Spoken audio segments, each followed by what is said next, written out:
하나님 말씀 보겠습니다. 은혜만 하나님 말씀은 마가복음 11장 우리 21절에서 25절 말씀이 되겠습니다. 은혜만 하나님 말씀 마가복음 11장 우리 21절에서 25절 말씀입니다. 제가 가지고 있는 성경은 신약성경 74쪽에 있습니다. 신약성경 74쪽 마가복음 11장 21절에서부터 25절 말씀이 되겠습니다. 다 같이 말씀을 봉독하겠습니다. 베드로가 생각에 나서 여짜오되 랍비여 보소서 저주하신 무화과 나무가 말랐나이다. 예수께서 그들에게 대답하여 이르시되 하나님을 믿으라. 내가 진실로 너희에게 이르노니 누구든지 이 산더러 들리어 바다에 던져지라 하며 그 말하는 것이 이루어질 줄 믿고 마음에 의심하지 아니하면 그대로 되리라. 그러므로 내가 너희에게 말하노니 무엇인지 기도하고 구하는 것은 받은 줄로 믿으라. 그리하면 너희에게 그대로 되리라. 서서 기도할 때에 아무에게나 혐의가 있거든 용서하라. 그리하여야 하늘에 계신 너희 아버지께서도 너희 허물을 사하여 주시리라 하시니라. 아멘. 저는 오늘 마가복음 11장 21절에서 25절 말씀을 가지고 능력기도라는 제목의 말씀으로 은혜 받기를 간절히 원합니다. 예수님께서 공생의 기간 동안에 능력을 행하셨습니다. 많은 능력을 행하셨습니다. 예수님이 거하시는 곳마다 육신적인 질병이 있는 사람, 특별히 앉은배가 일어나고 눈먼자가 보게 되고 문둥병가 치료될 뿐만 아니라 심지어 죽은 사람도 살아나는 하나님의 역사가 나타났다고 성경 기록하고 있습니다. 그뿐만이 아닙니다. 예수님께서는 환경의 문제도 해결하셨습니다. 우리가 아는 것처럼 물이 변하여 포도주가 되는 사건이라든지 바다의 풍랑이 잔잔해지는 사건, 그리고 고기 2마리와 떡 5개로 5병의 기적을 일으키셔서 남자면 5,000명이 먹고 12광주나 남는 사건들은 환경과 하나님의 역사가 얼마나 크게 나타난지를 또한 많은 이들로 목격하고 보게 하는 사건이었습니다. 그뿐만이 아니었습니다. 거기다가 영적인 문제도 예수님께서는 해결하셨습니다. 각종 귀신들이 떠나가고 눌린 자가 자유함을 얻으며 성경을 보니까 사단의 군대가 무너져 내렸다라고 성경 기록하고 있습니다. 이 모습을 지켜보던 제자들은 예수님의 그러한 능력에 대해서 묻기 시작했습니다. 어떻게 하면 이런 능력이 나타날 수 있습니까? 라고 물었을 때 예수님께서는 이렇게 답하셨습니다. 할 수 있거들이 무슨 말이냐? 믿는 자에게는 능치 못함이 없다라고 말씀하시면서 기도 외에는 이런 이유가 나타날 수 없다라는 것을 또한 가르쳐 주셨습니다. 이를 통하여 예수님은 능력 기도는 믿음과 꾸준한 기도, 영성 관리를 통해서 나타난다는 것을 예수님께서 친히 제자들에게 말씀해 주신 것입니다. 그리고 오늘 본문에 와서는 바로 무화과 나무가 말라버린 것을 보게 된 제자들을 향해 예수님께서는 능력 있는 기도가 무엇인지를 그들에게 구체적으로 가르쳐 주는 장면이 오늘 본문의 말씀이라고 볼 수 있습니다. 그러므로 오늘 말씀을 보면 능력 기도가 무엇인지를 우리에게 알게 할 것입니다. 그리고 우리의 삶 가운데 주님의 예수님께서 가르쳐 주신 능력 있는 기도 무엇인지 알아보고 저뿐만 아니라 여러분 모두가 능력 있는 기도를 회복하고 하나님의 역사와 하나님의 은혜가 우리 성도님 삶 가운데 나타나기를 다시 한번 주님의 이름으로 축원합니다. 그럼 예수님께서 말씀하신 바 기도가 허공에 치는 기도가 아니라 능력 있는 기도가 되려면 어떻게 해야 될까요? 오늘 그것을 나누려고 합니다. 먼저 예수님께서는요, 능력 있는 기도가 되기 위해서는 다른 것이 아니라 하나님을 믿으라는 것을 강조하고 있습니다. 오늘 본문에도 얘기했죠. 예수님은 능력 있는 기도에 제일 먼저 하나님을 믿으라고 말씀하고 있습니다. 여기서 하나님을 믿으라는 것은 구체적인 믿음의 선포입니다. 사람이 한계를 느끼고 힘으로 안 됨을 깨달을 때 우리는 기도합니다. 내 능력 밖의 일이다 느꼈을 때 이를 해결하기 위해 이 해결할 사람을 찾는데 찾지 못하고 가는 것이 바로 하나님이라고 얘기하는 사람도 있습니다. 하나님을 향한 것을 믿음이라고 말한다면 하나님을 찾는 것을 우리는 뭐라고 말하느냐? 바로 기도라고 말합니다. 그러니까 우리가 하나님 안에서 하나님을 향한다, 믿음, 하나님을 찾는다, 그것을 기도라고 말한다는 얘기입니다. 그러므로 하나님을 믿어서 우리는 뭐 하게 되느냐? 기도하게 되는 겁니다. 이는 나는 능력은 없지만 그가 이 문제를 해결할 능력이 있음을 믿기 때문입니다. 또한 우리가 기도하는 이유는 다른 것이 아닙니다. 응답이 있기 때문에 기도하는 것입니다. 우리가 하나님께 기도하면 하나님은 반드시 뭐 하신다? 응답하신다고 성경은 말하고 있습니다. 만약에 기도에 응답이 없다면 많은 사람은 낙마하고 절망하게 될 것입니다. 결과적으로 좌절하게 되겠지요. 그러나 성경은 하나님은 좋으신 하나님이라 하나님께서는 그 부르짖고 믿는 자의 부르짖음에 대해서 반드시 뭐 하신다? 응답하신다라고 약속하셨습니다. 다만 응답의 조건이 있습니다. 다른 조건이 있는 것이 아니라 기도하는 사람이 오직 하나님만을 믿는 겁니다. 성경은 말합니다. 모든 기도의 응답의 주체가 하나님이시기 때문에 성경은 하나님을 믿되 조금 더 의심하지 말고 두 마음도 품지 말라고 말씀하고 있습니다.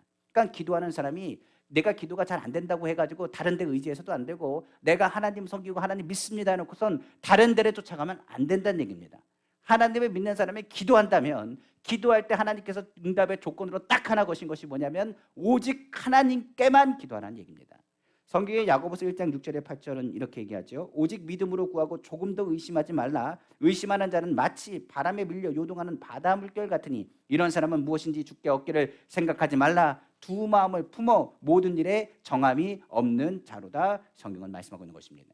하나님은 반드시 좋으신 하나님이라 응답하시길 원하는데 그가 어떤 마음을 품었을 때, 두 마음을 품었을 때 하나님께서는 말씀하시기를 너는 응답받을 거 생각도 하지 말라고 기록하고 있다는 것을 우리는 기억해야 되는 것입니다. 성경은 그렇기 때문에 흔들리지 않는 확신을 가지고 믿음으로 기도해야 되는 것을 강조하고 있습니다. 그러니까 기도라는 것이 그렇습니다. 하나님을 전적으로 믿는 겁니다. 다른 것을 의지하는 게 아니라 오직 하나님만을 믿었을 때 그 가운데 하나님께서 기도의 조건을 충족됐다라고 말씀하신 것입니다. 그러므로 오직 하나님께 구하는 것이 기도로 하나님을 의지하는 것이 능력 기도의 기본이 된다는 것입니다. 그러니까 기도할 때는 오직 하나님만을 바라고 하나님만을 의지하고 하나님 앞에 나가는 것입니다. 그리고 나면 본격적으로 하나님께 기도하되 성경은 어떻게 하느냐? 너의 기도가 응답되기 위해서는 낙심하지 말고 또한 간절히 기도해야 될 것을 성경은 거듭 말씀하고 있어요. 한번 성경 보겠습니다. 누가복음 18장 6절에서 8절입니다. 주께서 또 이르시되 불의한 재판장이 말한 것을 들으라. 하물며 하나님께서 그 밤낮 부르짖는 택하신 자들의 원한을 풀어주지 아니하시겠느냐? 그들에게 오래 참으시겠느냐? 내가 너희에게 이르노니 속히 그 원한을 풀어주시리라. 그러나 인자가 올 때에 세상에서 믿음을 보겠느냐 하시니라. 성경은 말씀하고 있습니다. 많은 사람들이 얘기합니다. 기도하는데 낭망하는 거예요. 낙심합니다. 응답이 더디 온다고 말합니다. 그런데 성경은 말합니다. 하나님께 밤낮 간절히 기도하는 사람의 기도에 하나님은 어떻게 응답하신다고요? 속히 응답하신다고 말씀하셨습니다. 그 응답은 주님을 만나면서 이루어집니다. 우리가 주님 앞에 기도하면 주님이 우리를 만나주시고 그 만남을 통하여 기도의 응답은 이루어지게 되는 것입니다. 바로 하나님의 간절한 기도는 바로 제일 빠른 주님과의 만남으로 인도할 것이며 그 인도함을 통하여 하나님의 역사와 하나님의 뜻을 깨달을 수 있다라고 성경 말하고 있습니다. 문제는 주님이 오실 때에 세상에서 믿음을 보겠느냐는 대목입니다. 반드시 기도하면 간절히 기도하면 응답하세요. 그런데 세상에서 간절히 하나님께 기도하는 믿음의 사람이 많지 않다는 것을 성경은 말하고 있습니다. 내가 올 때 세상에서 믿음을 보겠느냐? 정말 간절히 기도하는 사람이 과연 얼마나 되겠느냐라고 묻는 거예요. 우리가 신앙생활 합니다만 여기서 얼마나 간절히 기도하는지 잘 모르겠습니다. 얼마나 간절히 주님 앞에 매달리고 기도하는지는 잘 모르겠어요. 성경에서 말합니다. 마지막 때가 되면 될수록 사람들에게는 믿음 있다라고 얘기하지만 그들에게 뭐가 빠져있느냐? 간절함이 빠져있는 모습을 너희들은 보게 될 것이라고 성경은 기록하고 있는 것입니다. 그럼 주께서 보실 때 간절함을 보시는 이유가 뭘까요? 우리가 아는 것처럼 믿음에 간절함이 없으면 그것은 믿음이라고 말할 수가 없어요. 그것이 어찌 믿음이 되겠습니까? 우리에게 소망이 있다고 말하면서 소망에 간절함이 없다면 그것은 소망이 아닙니다. 그것이 어찌 소망이 될 수 있겠어요? 더 나아가서 사랑에 간절함이 없으면 그건 진짜 사랑이 아닙니다. 진짜 사랑을 하면 사람이 어떻게 되느냐? 간절해지거든요. 그러니까 간절함이 없다는 것은 사랑이라고 말할 수가 없어요. 그러므로 기도에 간절함이 없으면 어찌 응답될 수 있겠습니까? 성경은 말합니다. 간절함이 없으면 사람은 제대로 된 기도를 하지 않은 것이라고 말하고 있어요. 우리가 기도한다고 하지만 간절하다. 그거는 굉장히 큰 의미를 갖고 있습니다. 내가 하나님께 매달렸다 뿐만 아니라 내가 정말 이것이 필요하다는 것을 하나님께 끊임없이 외치고 하나님께서 하신 것을 기대하는 거예요. 성경에 기도 응답받은 많은 사람들의 공통점을 보면 그들은 하나같이 하나님께 간절히 믿음으로 기도했다는 사실입니다. 성경 엘리야를 보면 이렇습니다. 이스라엘이 우상 숭배하는 것을 보고 분노했어요. 성경에 보면 엘리야가 우리와 성정이 같은 사람이라고 했습니다. 분명히 이스라엘 사람들이 우상 섬기는 걸 통해 가지고 어찌 하나님을 섬기는 이스라엘이 우상을 섬기는가 화가 나고 분이 나기 시작했습니다. 그리고 나서 하나님께 간절히 기도하기를 뭐라고 말했느냐? 하나님 아버지 비를 내리지 말아 주옵소서. 하나님의 복의 근원인 것을 이 땅에 있는 사람이 알아야 되겠습니다. 정신을 못 차렸습니다. 하나님 아버지 비를 멈춰 주셔서 하나님께서 모든 것의 창조주일 뿐만 아니라 생명의 주관자 되신 것을 그들로 하여금 깨닫게 하여 주옵소서. 그리고 간절히 기도하니 하나님께서 비를 멈추게 하셔가지고 3년 6개월 동안 가뭄에 처하게 만들었습니다. 아합은요 이 엘리야를 보고 이렇게 얘기했습니다. 너는 우리를 괴롭게 하는 자로다. 성경에 기록되어 있습니다. 성경은 3년 6개월 후에 다시 엘리야가 기도하기 시작합니다. 다시 간절히 기도하니 이스라엘에 비가 내리고 열매를 맺게 되었다라고 성경은 말하고 있는 것입니다. 한번 성경 보겠습니다. 야고보서 5장 10절 18절입니다. 엘리야는 우리와 성전이 같은 사람이로되 그가 비가 오지 않기를 간절히 기도한즉 3년 6개월 동안 땅에 비가 오지 아니하고 다시 기도하니 하늘이 비를 주고 땅이 열매를 맺으니라고 성경은 말씀하고 있습니다. 예수님께서도 기도를 그냥 하셨느냐? 아닙니다. 예수님의 기도는 정말 간절한 기도였습니다. 누가복음 22장 44절에 예수께서 힘쓰고 애써 더욱 간절히 기도하시니 땀이 땅에 떨어지는 핏방울 같이 되더라 성경은 말씀하고 있습니다. 그러니까 우리에게 말하는 거예요. 왜 기도 응답이 없습니까? 라고 묻는다면 주님이 말씀하실 겁니다. 너는 진짜 간절하게 기도하느냐? 너 나를 일교하고 나만 의지해서 기도하느냐라고 주님이 물으신다는 사실입니다. 때를 쓰고 포기하고 말하기를 하나님은 나의 기도를 들어주지 않습니다. 원망하는 소리하는 사람들이 있습니다. 그러나 응답은 하나님을 만나는 거예요. 하나님을 간절히 만나면 하나님께서 그 가운데 응답하십니다. 내가 나를 간절히 찾으면 내가 만날 것이라고 성경은 기록하고 있기 때문에 그래요. 잠언서 8장 10절입니다. 나를 사랑하는 자들이 나의 사랑을 입으며 나를 간절히 찾는 자가 나를 만날 것이라고 성경은 말하고 있어요. 여기까지가 뭐냐면요, 기도의 조건입니다. 그러니까 기도라는 것은 하나님을 믿는 것, 그냥 하나님을 믿는 게 아니라 하나님만 믿는 것. 기도의 대상은 누구라고? 오직 하나님, 오직 하나님만을 섬기는 가정, 오직 하나님께만 매달리는 것이 바로 기도라는 사실이에요. 그리고 기도는 뭐라고요? 하나님만을 섬기는데 어떤 기도? 간절한 기도. 내가 주님을 바라보고 간절함까지 있다면 기도 조건이 충족된 것입니다. 그런데 이제 기도 조건이 충족됐다 해서 기도 응답이 하나님 앞에 나타나는 것은 아니에요. 성경은 말합니다. 이제부터가 중요합니다. 이제 우리의 기도가 무슨 기도가 되길 원하느냐? 능력 있는 기도가 되려면 이제는 어떻게 되는지를 생각해 봐야 되는 것입니다. 성경을 보면 여기서부터는 믿음에 대한 보는 방향이 달라져요. 성경은 말하기 기도할 때는요, 하나님을 찾는 거라고 했습니다. 그러니까 내가 하나님을 찾는 것이 믿음이에요. 주님, 내가 주님을 바라봅니다. 그것이 믿음입니다. 그런데 하나님을 만나는 그 순간에 기도의 능력 기도로 바뀌는데, 능력 있는 기도는 뭐로 바뀌느냐? 하나님이 그 사람의 믿음을 보시고 하나님 응답하세요. 그러니까 믿음의 관점과 방향이 달라집니다. 그러니까 처음에 기도할 때는 내가 하나님을 믿습니다, 하나님을 바라보는데 방향이 어떻게 바뀌느냐? 하나님을 만나면 하나님은 그 믿음을, 우리에게 믿음을 보시고 하나님께서 역사하신다는 사실이에요. 성경은 말합니다. 우리의 눈이 하나님을 믿는 것에서 기도가 시작되려면 하나님이 보시는 믿음으로, 그 믿음이 바라보는 시각이 내가 아닌 주께서 보시고 인정하시면 능력 있는 기도로 바뀌게 되는 것입니다. 그 말이 뭐냐면요, 오늘 본문에 나와 있습니다. 바로 받은 줄로 믿으라는 예수님의 말씀이에요. 하나님이 보시는 믿음, 즉 믿음의 태도를 보신다고 성경은 말하고 있고, 믿음의 태도는 없는 것을 있는 것까지 부르시는 모습을 통해서 나타내 보인다라고 성경은 말하고 있습니다. 아브라함과 사라가 그랬습니다. 그들은 믿음은 있었습니다. 그러나 아이에 대한 부분을 얘기했을 때 그들은 둘 다 웃었습니다. 왜 그러냐면 아브라함은 나이가 많았고 사라는 우리가 아는 것처럼 태가 이미 끊어져서 아이를 가질 수 없었기 때문입니다. 그러나 웃는 그들을 향해 내년 이맘때에 아이를 주시겠다고 말씀하셨습니다. 하나님은 자녀를 낳을 수 없는 아브라함과 사라의 이름을 바꾸셨습니다. 뭐라고 바꾸느냐? 아브라함은 아브라함으로 바꾸고 사라는 사라로 바꾸어 부르겠습니다. 그리고 서로를 보면서 아브라함, 아브라함, 그리고 사라, 사라 부르기 시작했습니다. 아브라함의 뜻은 우리가 아는 것처럼 열국의 아비입니다. 당신은 많은 나라의 아버지가 될 것입니다. 당신의 씨앗을 통해서 많은 사람들이, 많은 민족을 이루게 될 것이라고 외쳤습니다. 더 나가서 사라, 사라 부르기 시작했습니다. 너는 여주인이 될 것이다. 열국의 어미가 될 것이라. 태가 끊어진 사람에게 너는 열국의 어미가 될 것이라. 너는 여주인이 될 것이다. 너는 이곳을 다스리게 될 것이라고 선포하기 시작한 것입니다. 아이가 없었지만 하나님의 말씀에 순종하고 없는 것을 있는 것 같이 부르기 시작했습니다. 순종하고 소리를 부르기 시작했습니다. 없는 것을 있는 것 같이 부르기 시작하자 사라의 배가 점점 부풀어 오르기 시작했습니다.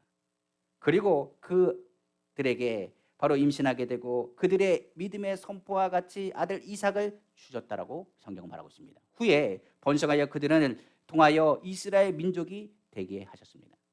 하나님은 오늘 분명히 말하고 있습니다. 나의 믿음을 보신다고 말씀했습니다. 내가 하나님을 믿는다고 찾지만 하나님을 만나는 순간에 그래, 네가 나를 찾았지, 나는 너의 믿음을 보겠다라고 말씀하십니다. 주님은 말씀하십니다. 믿음을 갖도록 서로의 이름을 순종하고 부르게 하셨습니다. 그리고 그 말이 귀에 들린 대로 행하신 것이 하나님의 뜻입니다. 즉 믿음의 태도와 그 입술의 고백을 통하여 하나님께서 기적을 일으키신 것입니다. 성경 노아는 산꼭대기에 방주를 지었습니다. 이는 그의 생각에 이미 하나님의 홍수 때의 일들을 믿음으로 보았기 때문이며 이미 홍수가 일어남을 믿고 방주를 지었다고 성경은 말하고 있습니다. 그러니까 하나님께서 노아에게 말씀하셨습니다. 홍수가 있을 것이라고 말했어요. 그런데 노아는 어떻게 생각했냐? 두렵고 떨림으로 이미 이 땅이 물천지가 될 것을 깨달았습니다. 노아는 어디다 방주를 지었다고요? 바닷가가 아닙니다. 강가가 아닙니다. 바로 산꼭대기에 배를 지었습니다. 히브리서 11장 7절입니다. 믿음으로 노아는 아직 보이지 않는 일에 경고하심을 받아 경외함으로 방주를 준비하여 그 집을 구원하였으니 이로 말미암아 세상을 정죄하고 믿음을 따르는 의의 상속자가 되었느니라. 히브리서 11장 1절에 믿음은 바라는 것들의 실상이요 보이지 않는 것들의 증거니 성경은 말하고 있는 것입니다. 그러니까 믿음은 눈에 보이지 않는데 하나님께서 원하시는 믿음은 이미 하나님께서 너에게 약속하셨다는 것을 꿈꾸고 바라보고 선포할 것을 이야기하는 것입니다.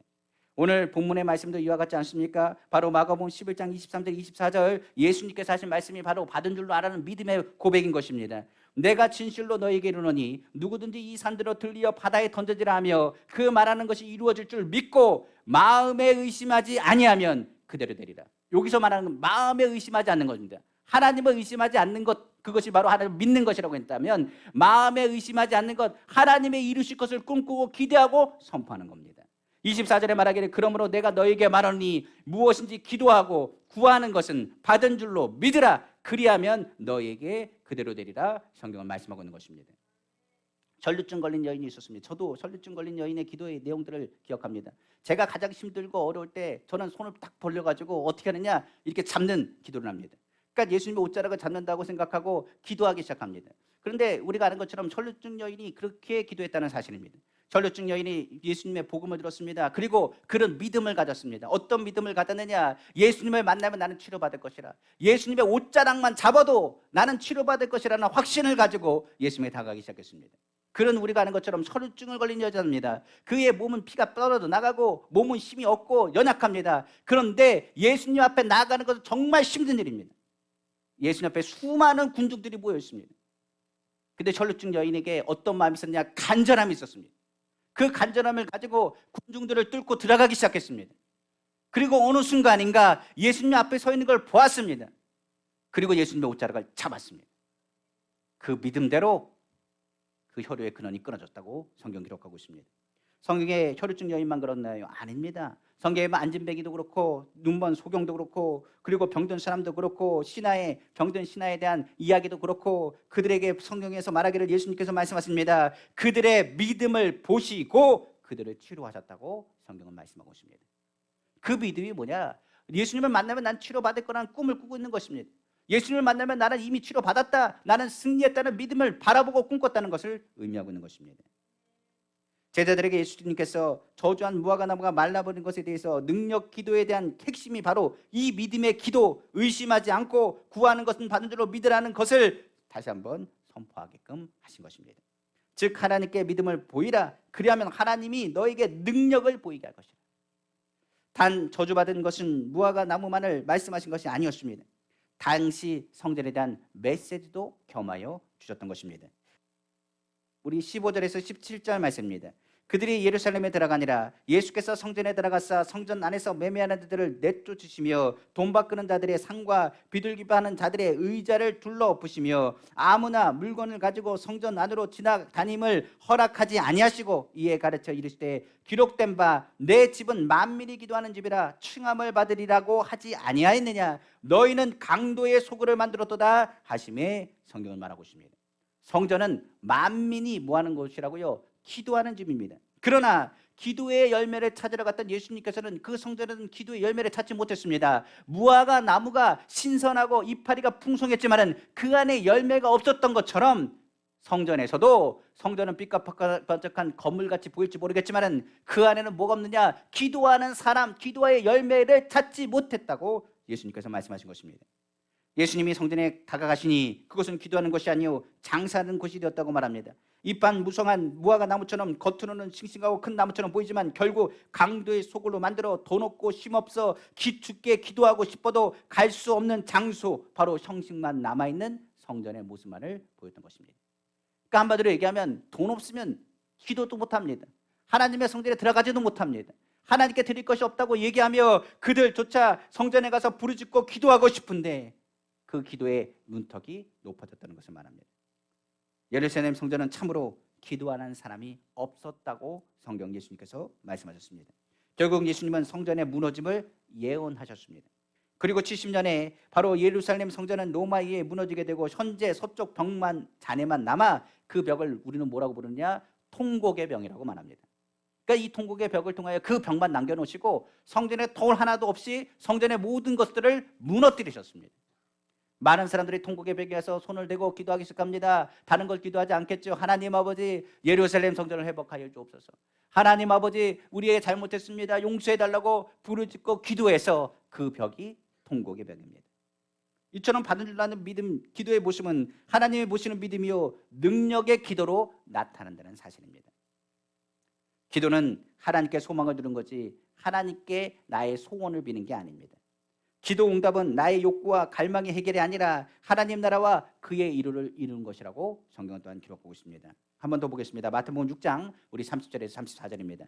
오늘 있다가 내일 아궁이에 던져지는 들풀도 하나님이 이렇게 입히시거든 하물며 너일까 보냐. 믿음이 작은 자들아, 그러므로 염려하여 이르기를 무엇을 먹을까 무엇을 마실까 무엇을 입을까 하지 말라. 이는 다 이방인들이 구하는 것이라. 너희 하늘 아버지께서 이 모든 것이 너희에게 있어야 할 줄을 아시느니라. 그런즉 너희는 먼저 그의 나라와 그의 일을 구하라. 그리하면 이 모든 것을 너희에게 더하시리라. 그러므로 내일 일을 위하여 염려하지 말라. 내일 일은 내일이 염려할 것이요 한 날의 괴로움은 그날로 족하니라.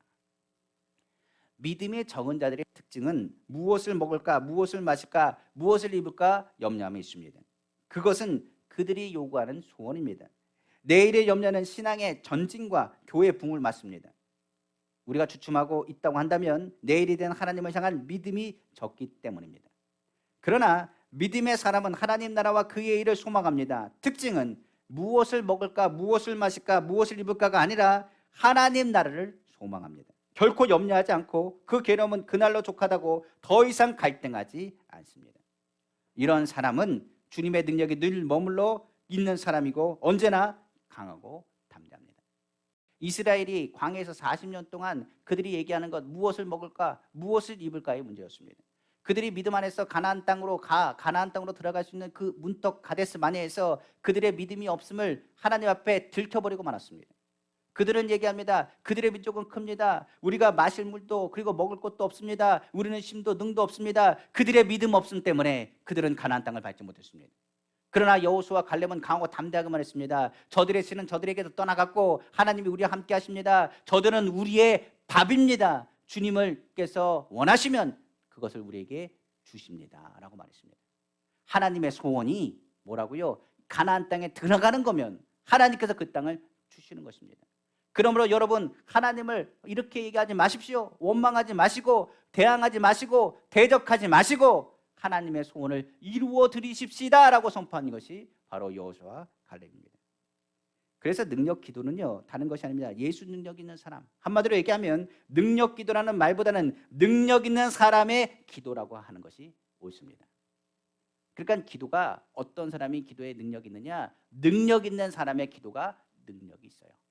성경에 말하면 능력 있는 사람은 바로 하나님의 소원을 이루어 드리려는 사람, 하나님의 보좌를 움직이는 기도의 사람, 이를 능력 기도라고 우리는 부르게 되는 것입니다.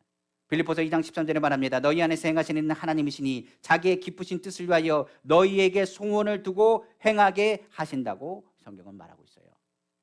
성경에 보면 의인이라는 사람을 표현한 것이 에스겔서 14장에 아예 의롭다 하나님 인정한 사람 3명을 두고 있습니다. 3명의 이름이 뭐냐면 에스겔서 14장에 보니까 의인, 노아, 그리고 다니엘, 욥을 소개하고 있습니다.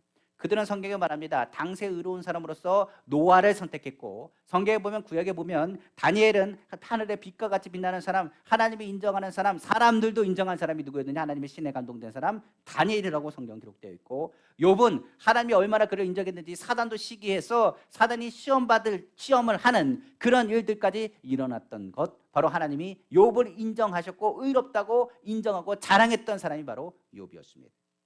그러나 하나같이 그들은 시험을 통과해야 됐습니다. 노아는 하나님의 말씀에 순종하여 방주를 산꼭대기에 지으니 사람들이 조롱과 수치를 당할 수밖에 없는 상황에 놓이게 되었습니다. 성경의 다니엘은 하나님께 3번 기도했다는 이유로 사자굴에 들어가게 되었습니다.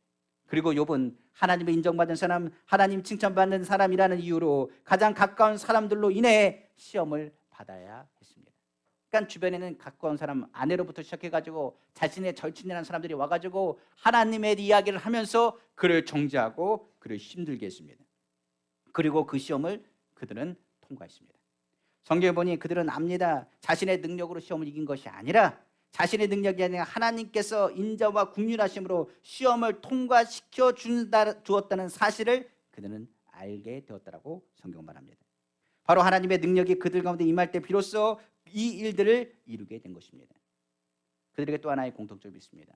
그들에게 있는 능력, 바로 노아라든지 다니엘이라든지 그리고 우리가 아는 욥이라든지 그 사람이 왜 이렇게 능력 있는 사람으로 취급되었느냐? 성경은 말합니다. 그가 기도하는 것과 그가 하나님의 말씀에 순종하는 것이 하나가 되었기 때문에 그렇습니다. 우리가 그런 것처럼 하나님을 섬기는 사람이 말만 잘하고 하나님 앞에서 삶에서 그 말에 순종하고 하나님의 뜻을 이루지 않는다면 그 말에 뭐가 없느냐? 권위가 사라지는 겁니다. 아무리 기도를 열심히 해도 그의 삶이 안 받쳐주면 그런 기도를 허공에 대는 기도랑 똑같이 되는 것입니다. 능력 있는 사람이 능력 있는 기도가 나오고 능력 있는 기도가 능력 있는 하나님의 역사가 나타나는 것입니다. 성경에 보십시오. 노아라는 사람 하나님의 말씀에 군말하지 않았습니다. 그들은 산꼭대기에 방주를 짓는데 많은 사람들이 얘기했을 것입니다. 그러나 그것이 하루 이틀이 아닙니다. 성경은 굉장히 오랜 기간 동안 방주를 지었습니다. 다니엘은 그 정도 위치가 되었으면 다른 사람들이 얘기할지 모르겠습니다. 정치라고 하는 것이 그렇지 않습니까? 그런데 다니엘은 아무 말 하지 않았습니다. 그리고 자신은 오히려 사자굴에 들어가기를 원했습니다. 우리가 아는 것처럼 성경은 분명히 말하고 있습니다. 그들은 말과 행동이 같았습니다. 서기관과 바리새인들이 예수님이 말씀을 전하실 때 시기가 들떠있습니다. 그 이유는 다른 게 아닙니다. 사람들의 소리가 들리기 시작했습니다. 뭐라고 얘기했느냐? 이렇게 말합니다. 예수님의 말씀하시는데 권위가 있더라. 누구와 같지 않았더냐? 성경에 보니까 서기관과 바리새인과 같지 않더라. 그들이 말하는 것과 예수님의 말하는 것은 질적으로 다르다라고 그들은 얘기했습니다. 예수님의 말씀하시면 그 말씀하신 대로 살았습니다. 예수님의 말씀하시면 그대로 이루어졌습니다. 예수님께 말씀하시면 그 말씀하신 그 삶의 모습 속에서 많은 사람들이 예수님의 모습 속에 감동을 받고 위로를 받고 용서를 받고 치료를 받았습니다. 십자가 도상에서 많은 사람들이 예수님을 조롱했습니다. 그런데 예수님이 십자가에서 그들을 향해서 욕하거나 그들을 저주하지 않으셨습니다. 오히려 그들을 말합니다. 저들의 죄를 알지 못합니다. 저들의 죄를 용서해달라고 기도하기 시작했습니다. 그 모습을 보고 밑에 있던 백부장은 말합니다. 저 사람은 진짜 하나님의 아들이다. 옆에 있던 한 강도는 은혜를 받습니다. 같이 옆에서 욕하고 같이 조롱했는데 그 중에 한 강도는 말합니다. 저 사람은 죄가 없다. 저 사람은 하나님께서 보내신 사람이 맞다. 저 사람의 말과 행동이 같더라. 그럼 우리에게 묻는 것입니다. 왜 능력 있는 사람이 못 됩니까? 말과 행동이 틀려서 그렇습니다. 하나님 말씀 우리 잘 압니다. 그런데 우리가 주님께 물었습니다. 하나님 왜 나에게 응답하지 않습니까? 내가 이렇게 부르짖고 기도하는데 왜 하나님의 역사가 나타나지 않습니까? 주님 말합니다. 너 날 믿니? 라고 묻습니다. 네, 저 믿습니다. 너 간절한데 하나님 외통하에 간절합니다. 그럼 너 한번 뒤를 돌아볼래? 내가 걸었던 길이 하나님이 기뻐하시는 길이었는지, 내 삶이 하나님의 복을 받은 그릇이 되었는지, 내 모습이 하나님이 기뻐하시는 삶을 살았는지를 지금 주님께서 물으신다는 얘기입니다. 성경 말합니다. 바울은 어찌 보면 말과 행동이 같은 사람 중에 하나입니다. 그의 한번 고백을 들어보겠습니다. 빌립보서 4장 11절에 14절입니다. 내가 궁핍함으로 말하는 것이 아니니라. 어떠한 형편이든지 나는 자족하기를 배웠노니 나는 비천에 처할 줄도 알고 풍부에 처할 줄도 알아. 모든 일 곧 배고픔과 배부름과 배고픔과 풍부와 궁핍에 처할 줄 아는 일체의 비결을 배웠노라. 내게 능력 주시는 자 안에서 내가 모든 것을 할 수 있느니라. 그러나 너희가 내 괴로움에 함께 참여했으니 잘하였도다. 성경 기록하고 있습니다. 지금 바울이 어떤 상태냐? 14절 보면 알 수 있습니다. 내 괴로움에 함께 참여했다. 괴롭다는 것입니다. 근데 바울이 앞쪽에서 얘기합니다. 뭐라 했냐? 내가 궁핍함으로 말한 게 아닙니다. 나는 내 형편, 자족하는 법을 배웠습니다. 나는 비천할 때도 있고 풍부했을 때도 있고 배고플 때도 배부를 때도 풍부와 궁핍에도 초할 줄 아는 그 상황에서도 그는 동일한 말을 했습니다. 누구에게 했느냐? 예수 이름을 선포했다는 사실입니다. 우리에게 왜 능력이 나타나지 않습니까? 말을 계속 바꿔요. 우리에게 왜 하나님의 역사가 나타나지 않습니까? 행동이 계속 바뀌어요.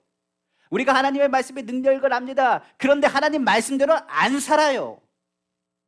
그리고 하나님께 외칩니다. 왜 하나님 나에게 응답하지 않습니까?